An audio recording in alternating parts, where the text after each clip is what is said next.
Om Swastiastu, halo semuanya, perkenalkan nama saya Olga Nivaza dengan NIM akhir 059. Pada kesempatan kali ini, saya akan mempresentasikan mengenai gangguan reproduksi pada induk babi, yaitu rendahnya angka kebuntingan akibat deteksi estrus yang tidak tepat.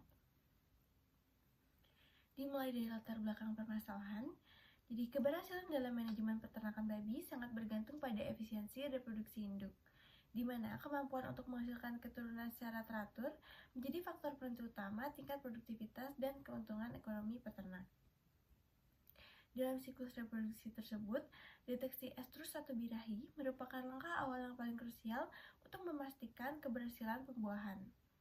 Ditemukan adanya perhatian khusus terhadap ternak yang menunjukkan tanda-tanda birahi atau HIT. Namun, pengamatan gejala luar yang muncul seringkali bersifat subjektif dan tidak diikuti dengan penentuan waktu puncak estrus yang presisi. Ketidakakuratan dalam mendeteksi masa HIT ini menjadi kendala serius karena menyebabkan waktu pelaksanaan perkawinan atau inseminasi buatan tidak sinkron dengan waktu ovulasi induk. Akibatnya, angka kemuntingan di peternakan menjadi rendah, yang memicu munculnya gangguan reproduksi pada kelompok induk, serta kerugian ekonomi yang signifikan akibat bertambahnya jumlah hari non-produktif pada ternak. Lalu ada masalah dan tujuan. Berdasarkan hasil observasi dan analisis kasus, permasalahan utama yang diangkat adalah pertama, rendahnya angka kemuntingan atau conception rate.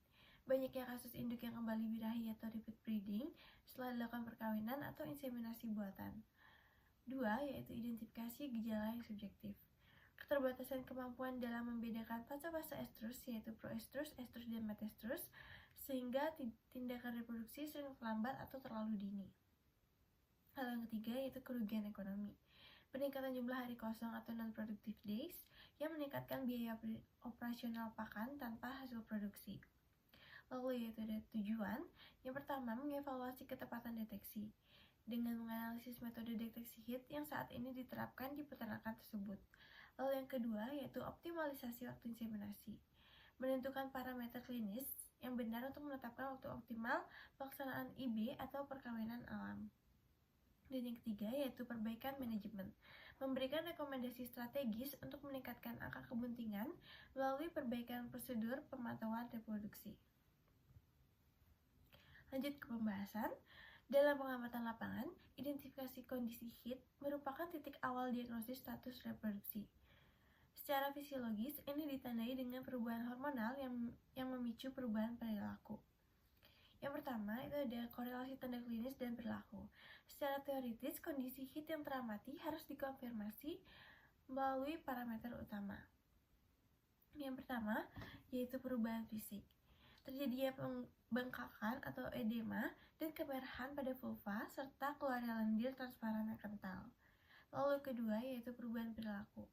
Induk cenderung menjadi sangat gelisah, nafsu makan menurun, sering mengeluarkan suara dengkur yang khas, dan mencoba menaiki babi lain. Lalu yang ketiga yaitu standing reflex. Parameter paling akurat untuk menentukan waktu inseminasi adalah diam saat ditekan punggungnya, yaitu standing reflex.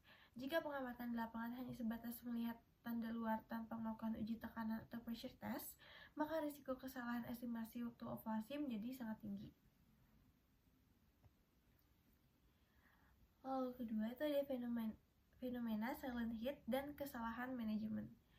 Rendahnya angka kemuntingan seringkali disebabkan oleh silent HIT, di mana babi mengalami ovulasi secara internal namun tidak menunjukkan tanda-tanda fisik luar yang jelas. Jika peternak hanya mengandalkan observasi visual sepintas, mereka mungkin melewatkan puncak birahi yang sebenarnya. Selain itu, frekuensi pengamatan yang rendah, misalnya hanya sekali sehari, seringkali mengakibatkan keterlambatan dalam mendeteksi awal masa estrus. Lalu yang ketiga, pentingnya sinkronasi ovulasi dan inseminasi. Secara teknis, sel telur babi hanya memiliki masa hidup yang sangat singkat setelah ovulasi, yaitu 8-10 jam. Sementara itu, proses ovulasi sendiri biasanya terjadi 36 sampai dengan 40 jam setelah awal masa estrus terlihat. Jika deteksi HIT tidak dilakukan secara akurat setiap 12 jam, kemungkinan besar inseminasi dilakukan saat sel telur sudah mati atau sperma sudah kehilangan viabilitasnya di dalam saluran reproduksi induk, yang secara langsung menyebabkan kegagalan kebuntingan. Lalu yang keempat yaitu dampak ekonomi dari kegagalan deteksi.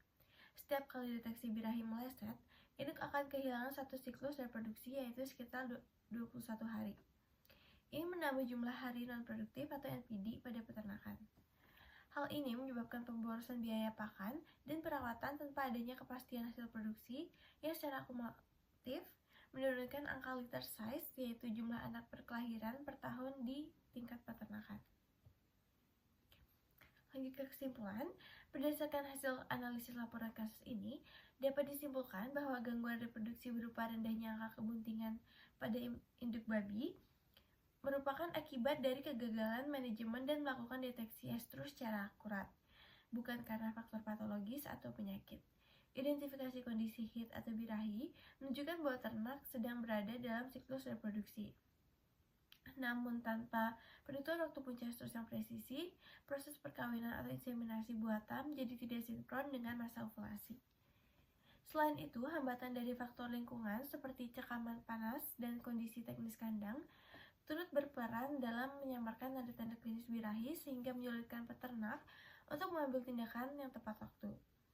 Secara keseluruhan, ketidakakuratan deteksi ini mengakibatkan penurunan efisiensi reproduksi yang signifikan, perpanjangan interval kelahiran, serta peningkatan kerugian ekonomi akibat bertambahnya hari non-produktif pada induk.